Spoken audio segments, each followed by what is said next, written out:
Buenas tardes. Muchas gracias por acompañarnos a la primera charla de la carrera de Ingeniería en Sistemas en la Semana de Ingenierías. El objetivo de estas actividades es ampliar el conocimiento de la carrera y ofrecerles espacios formativos que complementen su proceso de aprendizaje, ampliando su conocimiento sobre su quehacer profesional. El día de hoy corresponden a las actividades de la carrera de Ingeniería en Sistemas de Computación. Agradecemos a la rectora, a la señora Emilia Gacel, al decano de Ingenierías, al ingeniero Luis Diego Bolaños, y a la Dirección de Ingeniería en Sistemas, al ingeniero Wilbert Molina, que nos acompaña, y a la ingeniera Katia Brenes, por su colaboración y siempre disposición para el desarrollo de estas actividades académicas que enriquecen el proceso de formación de los estudiantes como futuros profesionales.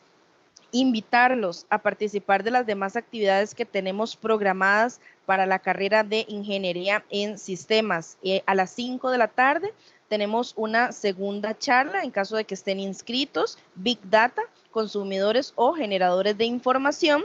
Y la segunda parte de la carrera de Ingeniería en Sistemas es el próximo jueves 29 de julio. Yo les voy a dejar en el chat el enlace en el cual ustedes pueden inscribirse a las actividades de la carrera para que si aún no lo han hecho puedan hacerlo. Quiero ceder en este momento la palabra al director de carrera, el ingeniero Wilbert, para que nos dé unas breves palabras y pues demos posteriormente la bienvenida al expositor. Adelante, don Wilbert. Gracias, muy bien. Buenas tardes, muchachos. Es un placer para la carrera y para la universidad este espacio de comunicación, iniciar con esta charla de Conoce el IoT. Espero que les sea de mucho provecho y sin más, invitarlos también a las demás actividades. Procedamos, don Gerardo, con la presentación. Adelante, Joseph. Gracias. Dando inicio con la charla, como bien lo indica don Wilber, les permito presentar al ingeniero Gerardo Gamboa Costa. Él es ingeniero en sistemas de computación con amplia experiencia en aplicaciones de Internet de las Cosas en el sector productivo costarricense y actualmente es docente de la Universidad Fidelitas. Le cedo el espacio, don Gerardo, bienvenido, puede iniciar con su presentación. Muchas gracias, José y don Wilber.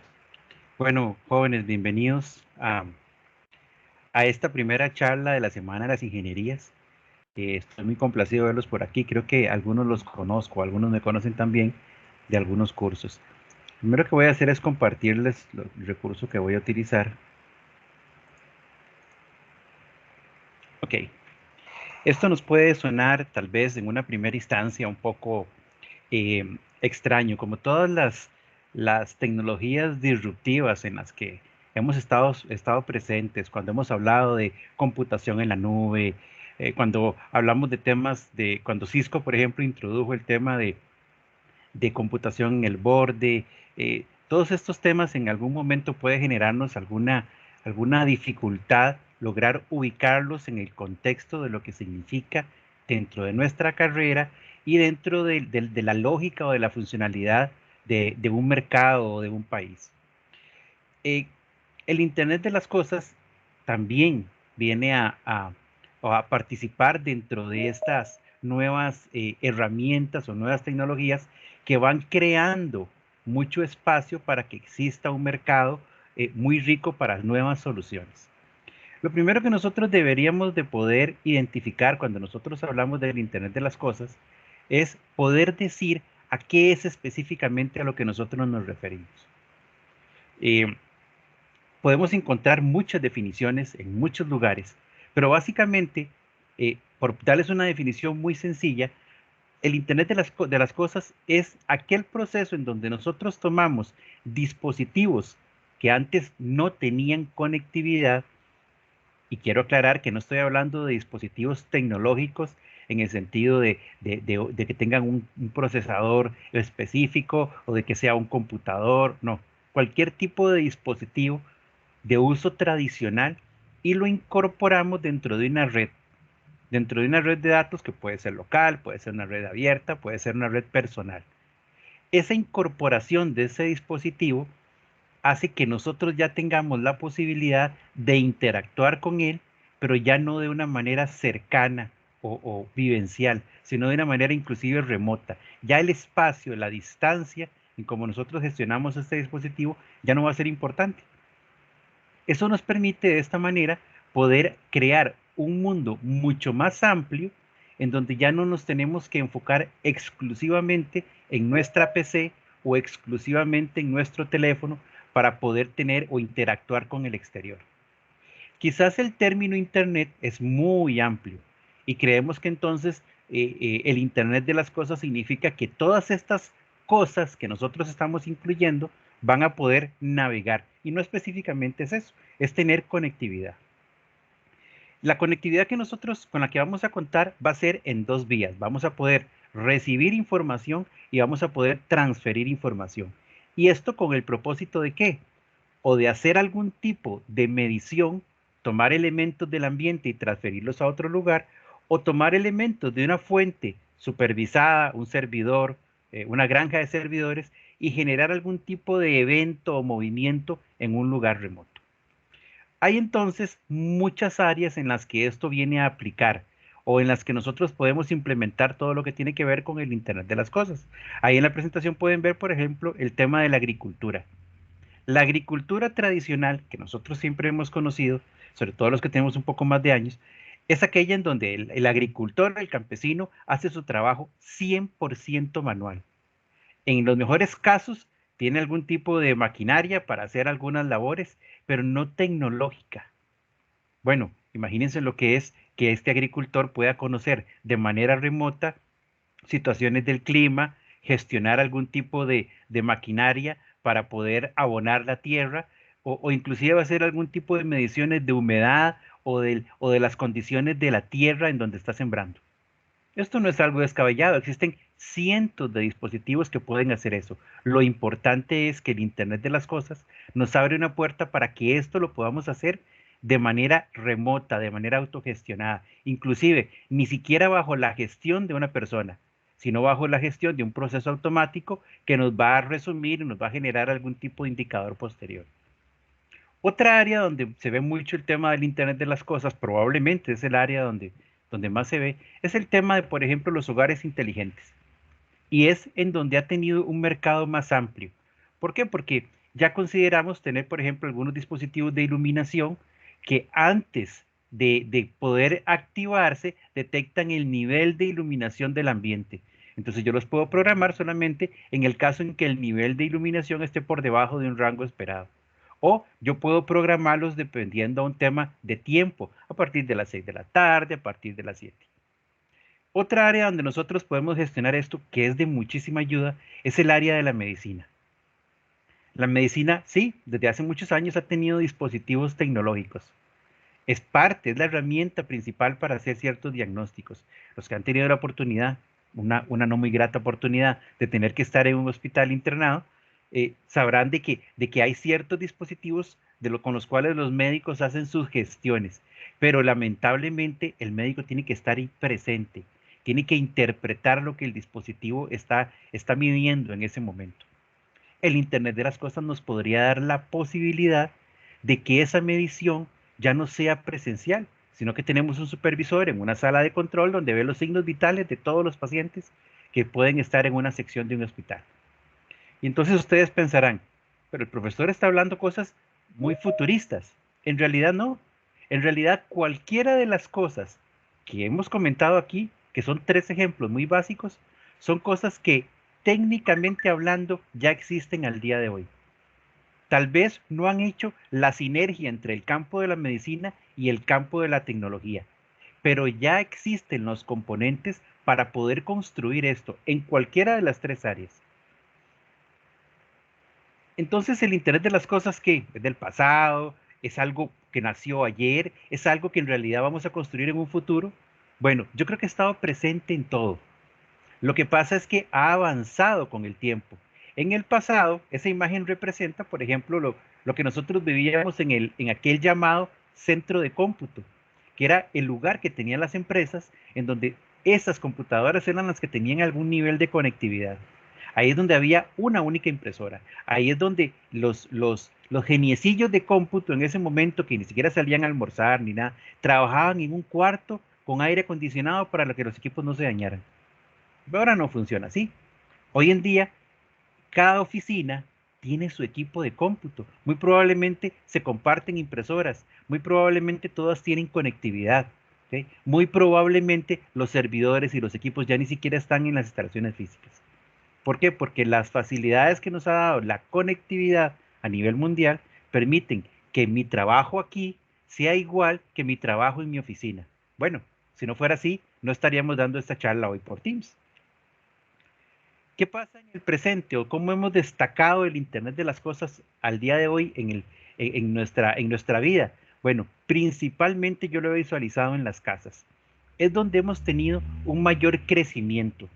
En nuestras casas podemos encender luces de manera remota, podemos encender algún aparato eléctrico que haga café, que sea una licuadora.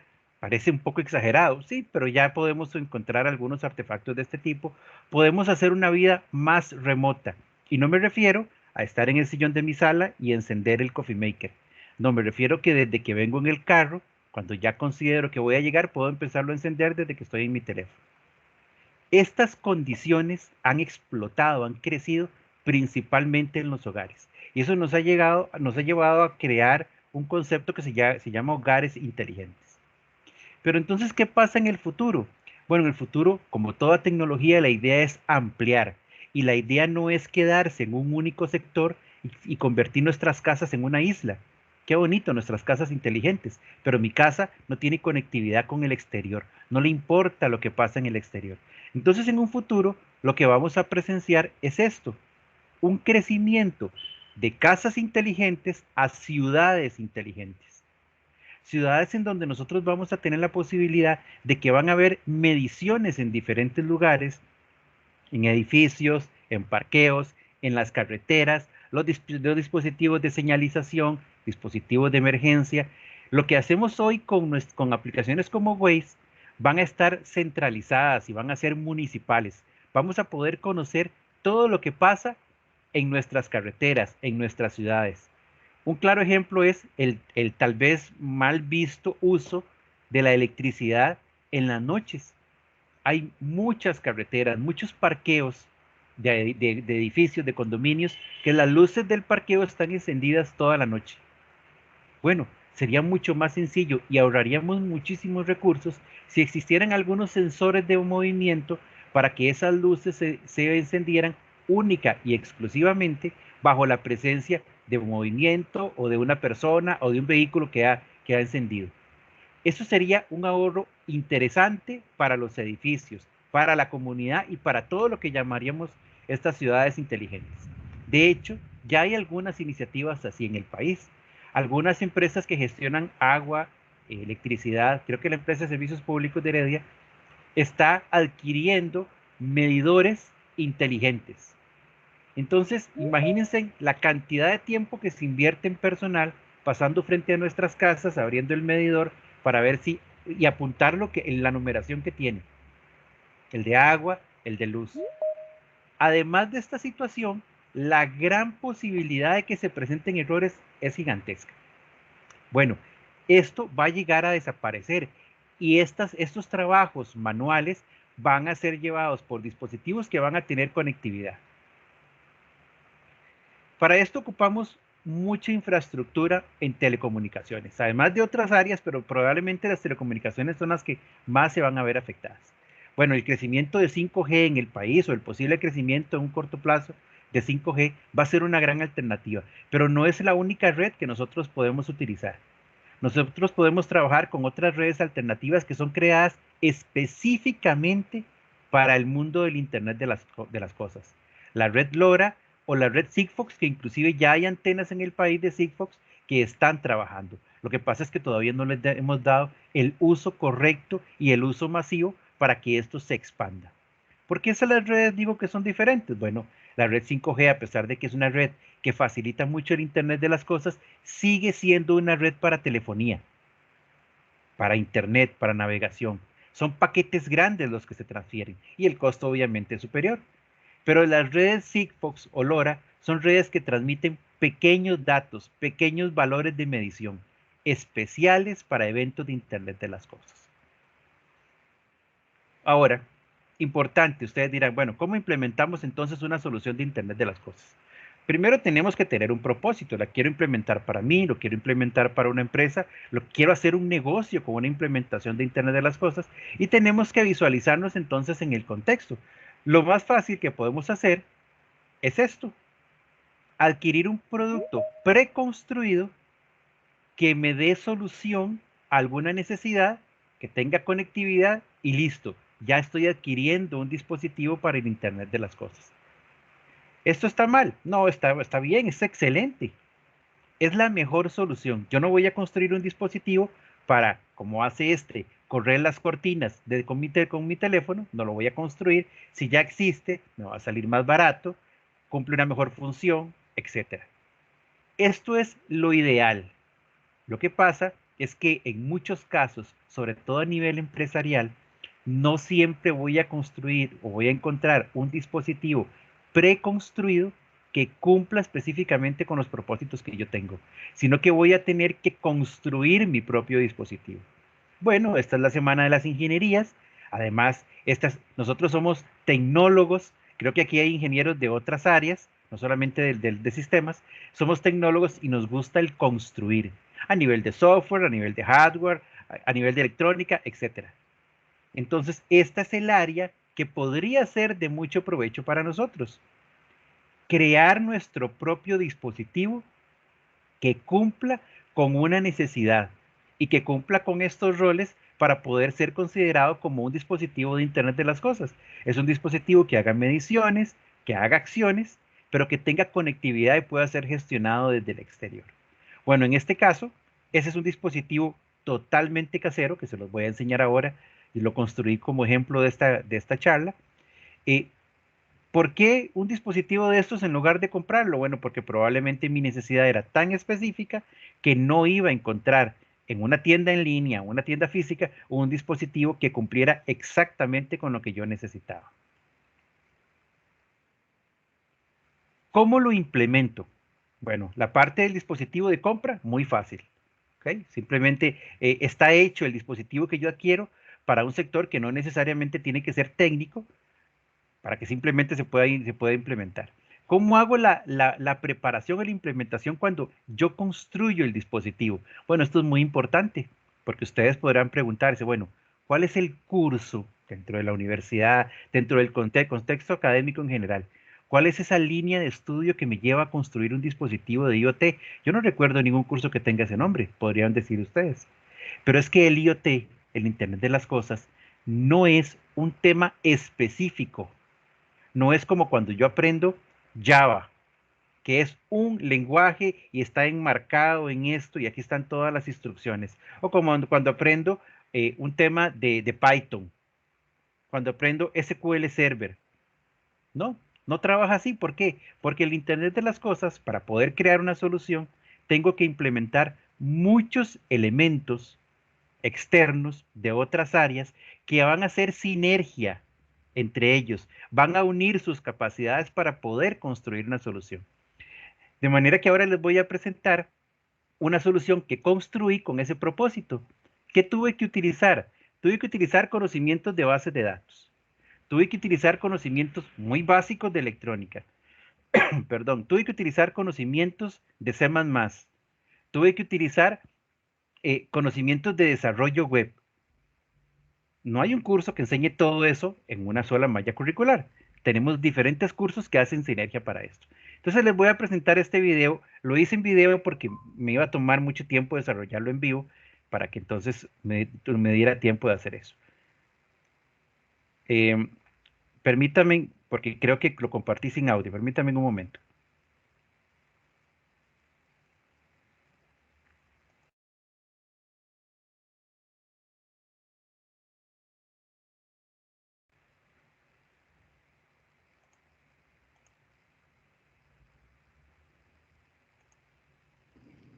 En este proyecto vamos a utilizar algunos dispositivos que voy a explicarles por aquí.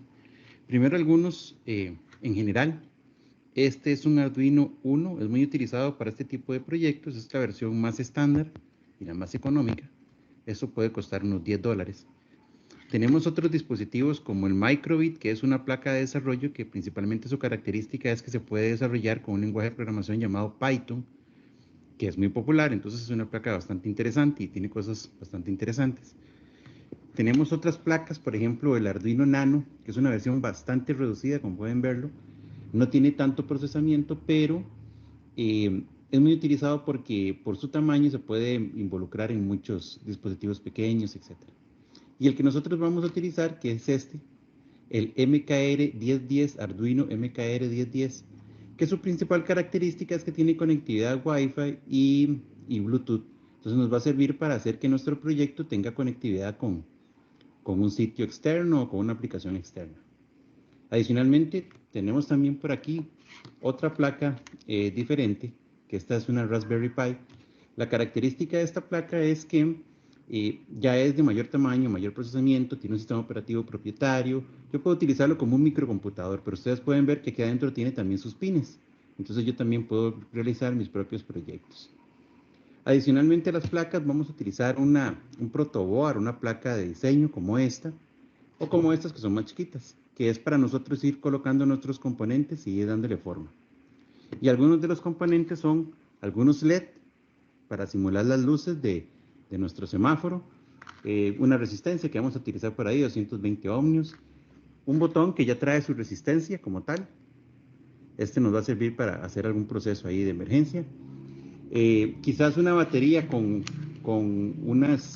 acceso para darle corriente a nuestro Arduino, si no le damos corriente a través de nuestro PC o un cable externo.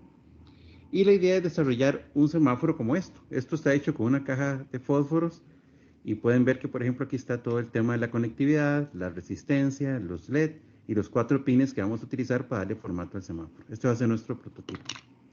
Básicamente con esto entonces vamos a construir el semáforo.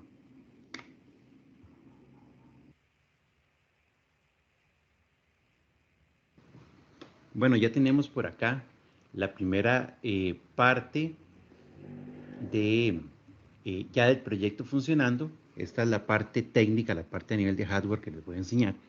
Aquí podemos ver ya el Arduino funcionando y conectado. Podemos observar las conexiones donde el Arduino se conecta con los dispositivos que hemos preparado, con la parte del semáforo. Tenemos un botón por aquí que aún no lo tenemos trabajando, tenemos el Arduino. El Arduino tal vez no lo ven, voy a apagar la luz para que vean que tiene una lucecita, esta verde que pueden observar aquí, que dice que se está preparando o que se está conectando con la red inalámbrica en este momento. ¿Okay? Básicamente, este dispositivo funciona de manera que para cumplir con lo que hemos conversado de Internet de las Cosas, él debería tener una funcionalidad, debería tener la capacidad de trabajar comunicándose con el exterior a partir de una dirección IP o de un puerto Bluetooth o de algo que le brinde esas condiciones. Entonces, también he preparado por aparte en una aplicación web, como pueden ver aquí, un poco pequeño, perdón. Como pueden ver aquí en esta tablet, tengo una aplicación web que me permite configurar las condiciones del semáforo. Entonces, de esta manera, yo puedo venir y definir, voy a apagar la luz nuevamente para que no me afecte tanto la sombra, venir y definir los colores que yo quiero que tenga el semáforo, o sea, manejarlo de manera manual. Entonces yo podría definir en este momento, vamos a encender, yo puedo definir que yo quiero el semáforo en rojo. ¿Qué sucede cuando perdón, ¿qué sucede cuando yo defino el semáforo en rojo? Él hace una llamada web al servidor, el servidor guarda en una base de datos esa información y automáticamente el semáforo que está haciendo una lectura al servidor cada cierto tiempo, entonces se encarga de leer el color y cambiar la configuración. Entonces ustedes pueden ver cómo ahí la luz roja está encendida. Puedo hacer un paso directamente amarillo, no es natural en un semáforo que del color rojo nosotros pasemos al amarillo, pero entonces de esa manera podemos configurar para que el amarillo sea el color que ahora yo estoy definiendo. Entonces esto no es un semáforo tradicional en donde hay un ciclo que repite los colores, que se configura manualmente dentro del semáforo, sino que remotamente yo puedo estar definiendo los colores que yo quiero con los que se trabaje. Ahí lo pasé a verde, ahí lo pueden ver de esa manera. Inclusive puedo apagar el semáforo. Tengo una opción de apagado en donde simplemente apago todos los colores. Y también una función de emergencia, como en este caso que se encienden todas las luces, que lo que podría considerar es o tener una luz diferente o un sensor con audio, no sé, dependiendo de lo que yo necesite. En este caso decidí encender todas las luces.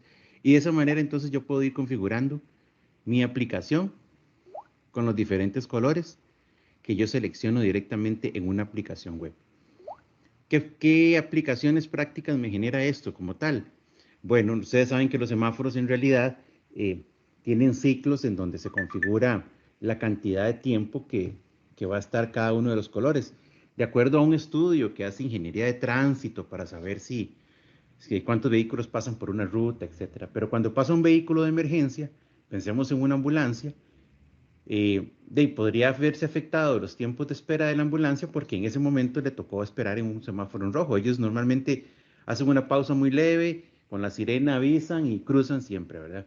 Pero sería mucho más ágil si cuando una ambulancia se acerca a un semáforo, logra que automáticamente la vía por la que transita habilite los semáforos todos en verde y las vías que cruzan en su camino, los coloque todos los semáforos directamente en rojo. Obviamente con las precauciones de dar un tiempo prudencial y todo lo que se debería estudiar y los tiempos, etcétera. Pero todo eso se podría desarrollar con semáforos de este tipo en donde yo de manera remota puedo controlar la gestión de los colores. Bueno, básicamente este sería el ejemplo que construimos.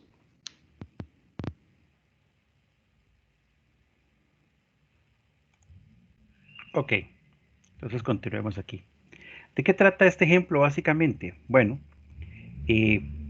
quizás alguna vez leí por ahí que los semáforos que nosotros utilizábamos en Costa Rica eran semáforos de hace 20 o 30 años. O sea, su tecnología era así. Y de hecho los que seguimos utilizando, pues no creo que sean muy nuevos en realidad.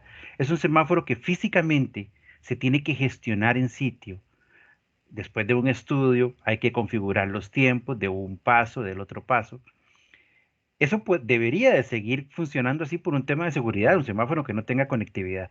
Pero nosotros podríamos, ahí les quedará el enlace en la presentación luego para, por si quieren ver el video nuevamente, nosotros deberíamos de tener la posibilidad de autogestionarlos de manera remota, de que funcionen emergencias, de que el mismo semáforo literalmente aprenda de la cantidad de vehículos que pasan por una ruta para que autocalcule los tiempos de cada una.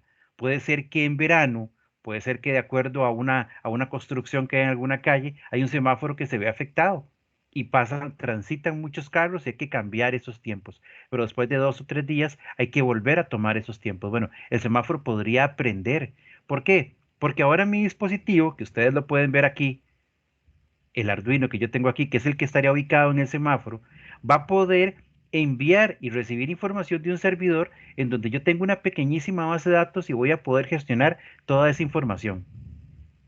El semáforo como tal no va a ser quien aprende, no va a ser quien almacena ese histórico de datos.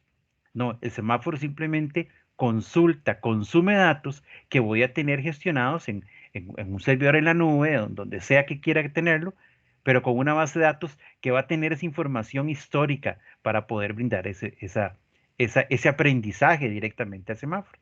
Y gestionada desde cualquier punto. En este caso yo utilicé una tablet y por facilidad hice una aplicación web con un poquito de HTML y un poquito de PHP. ¿Qué es lo que yo pretendía? Bueno, que yo, usuario, pueda gestionar los colores. Porque hacer un ciclo que tarde 20 segundos, 30 segundos, 1 minuto, 3 minutos, bueno, es simplemente un ciclo. El día que tenga que cambiarlo, tengo que subirme con una escalera y traerme el semáforo para poder reprogramarlo. ¿Ok? Pero esto nos permitiría tener un gran crecimiento. Estoy poniendo un ejemplo de una ciudad inteligente en donde mis semáforos podrían tener ese concepto de inteligentes, aunque en realidad el semáforo seguiría siendo el mismo, solamente que tendría conectividad. ¿Ok? ¿Qué tenemos además de eso? Vean que aquí, por ejemplo, tenemos aplicación de diferentes tecnologías de sistemas. Aquí esto no lo hizo un experto, un gurú en bases de datos. Es una base de datos, mi proyecto, con una tabla. ¿Por qué? Porque solamente ocupaba almacenar el color, o al menos para este proyecto. Estoy utilizando HTML, PHP, lo básico que ustedes aprenden o aprendieron, los que ya pasaron por ahí de electrónica digital. Ven que el dispositivo no es nada especial. Lo especial y lo que tal vez no está involucrado en electrónica digital es la relación con las otras tecnologías. ¿Qué más tenemos por aquí? Proyectos interdisciplinarios. ¿A qué me refiero con esto? Bueno, esto es un prototipo, está dentro de una caja de fósforos, obviamente es un prototipo. Si yo quisiera implementar esto, por ejemplo, en el campus en San Pedro o en Heredia, entonces ya mis conocimientos del área de sistemas se quedan cortos. Ya debería de recurrir a personal de electromecánica, de electrónica, si quiero poner una aguja, la gente de la electromecánica me ayudaría montones, la gente de civil con los temas de los materiales, de la construcción, la gente de industrial. Esto no es un tema exclusivo de sistemas. Tampoco, como lleva dos cables conectados, no es un tema exclusivo de electrónica. Es un tema interdisciplinario, en donde las diferentes carreras y las diferentes ingenierías o aprendemos de los otros o tenemos que establecer una relación para construir una solución en conjunto. Además, hay amplias posibilidades de desarrollo y comercialización. Esto en Costa Rica en realidad está iniciando. Es muy, muy básico. Eso significa que nosotros, ingenieros en sistemas, en electrónica, en la rama que sea, tenemos muchas posibilidades de desarrollar nuevas soluciones de este tipo. No se ven tantas a veces a nivel de software. El mercado, hay muchas soluciones cuando hablamos de una solución tal vez un poco genérica, pero en esto hay mucho espacio para construir soluciones y hay muchas posibilidades también de desarrollar emprendimientos. También esto nos trae retos, indudablemente. Retos de seguridad, por ejemplo. Yo no puedo establecer una administración, una gestión de los semáforos y tener una seguridad súper pobre. Que alguien me hackee el servidor y puso todos los semáforos a parpadear entre los colores y provocó un caos. Obviamente hay retos de seguridad, hay retos a nivel de telecomunicaciones, hay retos a nivel de electrónica. Toda la seguridad tiene que estar muy, muy bien controlada. ¿Qué otros retos tenemos? Bueno, a nivel de infraestructura. De todos, yo creo que el principal es la parte de redes. ¿Por qué? Porque todavía hay zonas en Costa Rica donde no tenemos una conectividad tan firme y tan sólida. Tal vez tenemos conectividad, pero con muchas fallas. O sea, un semáforo de estos no podría ser conectado, no podría trabajar conectado el 100% del tiempo. Debería ser híbrido, poder trabajar online y poder trabajar independiente. ¿Por qué? Porque aquí en cualquier momento se cae una lluvia muy fuerte y me quedo sin internet y el proveedor del servicio del semáforo podría suceder lo mismo y no podría dejar de funcionar el semáforo. Otro reto, la adaptación al cambio. Tenemos que aprender o tenemos que acostumbrarnos a que tenemos que apostar por tipos de proyectos en donde no tenemos la certeza al 100% de que vaya a funcionar. ¿Con qué me refiero con esto? Bueno, que lo tradicional, el semáforo tradicional, el de hace 20, 30 años, ahí está funcionando y probablemente va a seguir funcionando mucho tiempo. Entonces muchas veces rechazamos la posibilidad de tener un nuevo dispositivo que tal vez al principio podría tener algún tipo de adaptación, pero que indudablemente puede ofrecer muchas mejoras. Básicamente, esta fue mi presentación. Traté de hacerla rápida para que nos quedara unos minutitos para preguntas. Entonces, si gustan, si tienen alguna duda, podríamos compartirlas en el chat. ¿De acuerdo, compañeros? Así es, excelente, don Gerardo. Vamos a habilitar el espacio para que ustedes puedan realizar cualquier duda o consulta. El chat está habilitado. Si alguno no tuviera el chat habilitado, me lo hace saber. También pueden levantar la mano, indicarme y les habilitamos el micrófono. Entonces vamos a ver si tenemos preguntas por acá. Vamos a dar un minutito. Aprovecho también para compartirles el enlace al video que presentó don Gerardo para aquellos que luego pues lo quieran repasar. Se los estoy dejando en el chat. Entonces Vamos a ver si hay preguntas.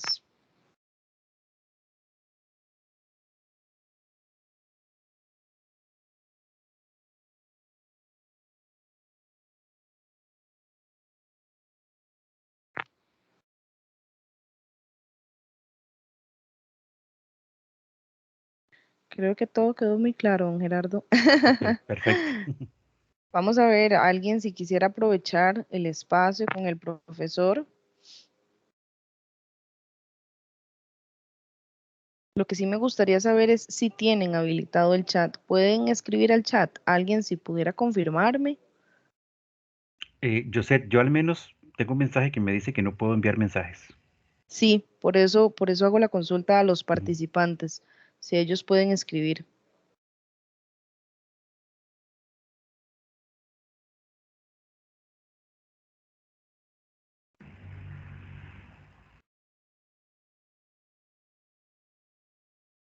Bueno, creo que ahí, ajá, sí. Aquí me está confirmando que sí pueden. Ujú. Igual les acabo de habilitar también el micrófono, entonces si alguno quisiera hacer alguna pregunta, puede habilitar el micrófono y hacerlo. Dice Marcela Corrales, interesante charla, muchas gracias. Con mucho gusto, Marcela. Excelente.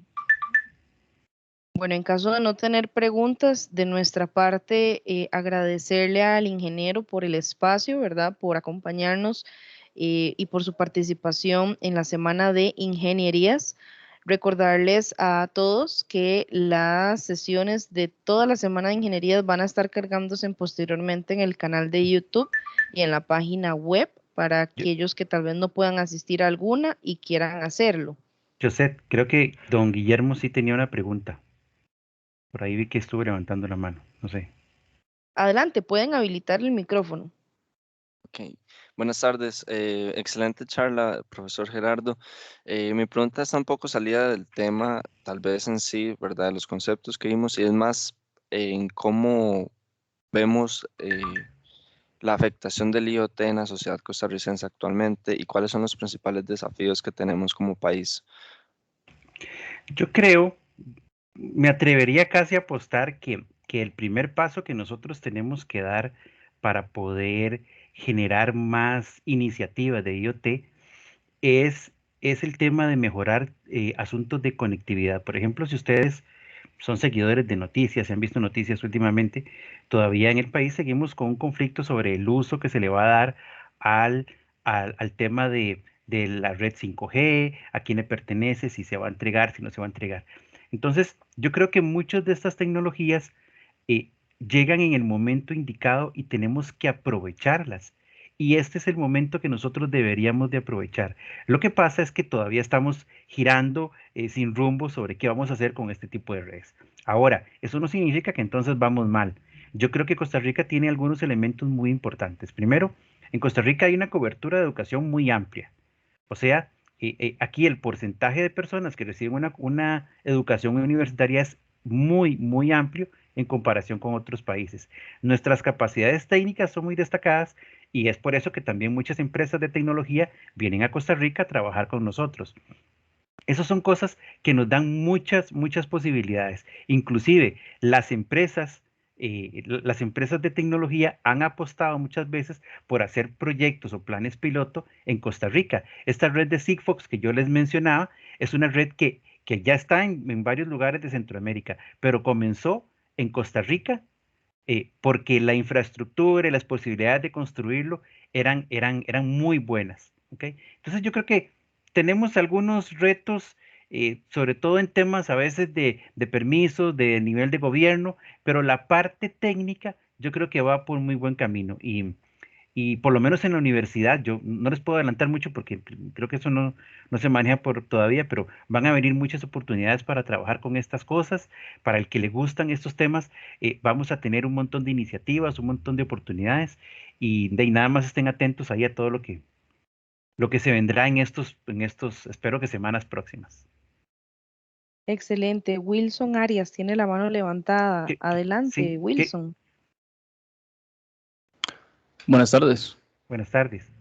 Pero vea, mi consulta es, a la hora de hacer la implementación de este tema, A nivel de hogar, por ejemplo, lo ideal sería implementarlo directamente en la red que tenemos o sería mejor poner una red aparte donde esté solamente todo este tema de automatización.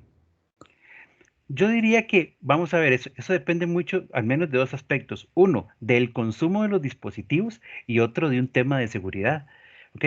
Si, por ejemplo, usted va a necesitar una cantidad exagerada de dispositivos que usted siente que va a consumir su ancho de banda y usted no quiere sacrificar, por ejemplo, su conectividad para las conexiones a la U o para su trabajo, pues yo diría, bueno, establezcamos dos redes por separado. Pero el tema es que eso ya implica un costo adicional. Ahora, los dispositivos, por ejemplo, yo tengo en mi casa algunos medidores de temperatura en diferentes lugares. Cada 5 minutos, este dispositivo hace una medición y manda un paquete con los datos. Estoy hablando de que manda 4 numeritos, la temperatura y la humedad de ese momento.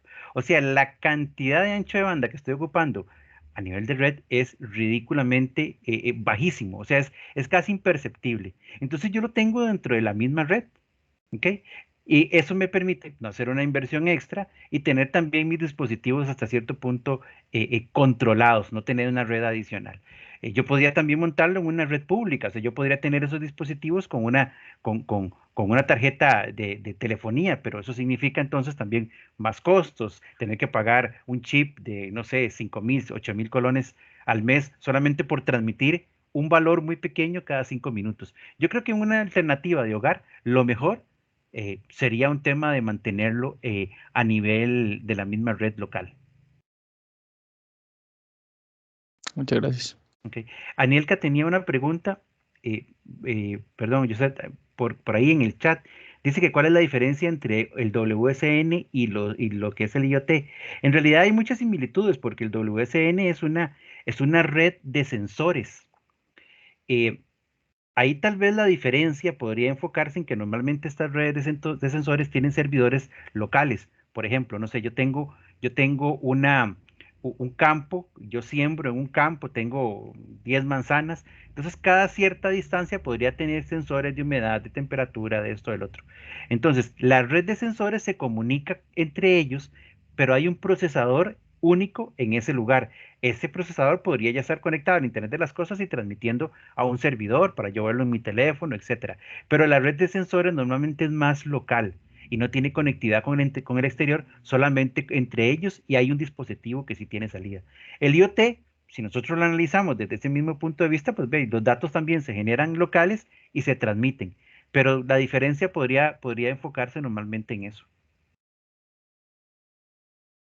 Excelente, gracias. Y tenemos la mano levantada acá de Kesia Tamara Corrales. Adelante. Buenas tardes. Es que uso la Buenas. cuenta de mi hija. Mi nombre es Joseph. ¿Qué tal? Bien, gracias. Don Gerardo, como usted lo mencionó anteriormente, a la hora de crear un dispositivo de estos, se requieren como de conocimientos de distintas ramas Ujú. y que la universidad, por ejemplo, en estos momentos no hay un curso que, que lo facilite. ¿Hay alguna No hay un propuesta en curso la con ese universidad? nombre. Ah, ok, Ujú. ok. Pero como les decía, es que difícilmente, es más, yo se lo voy a poner así, por ejemplo, yo llego y saco una iniciativa en la universidad y digo, quiero crear un curso que se llame Internet de las Cosas.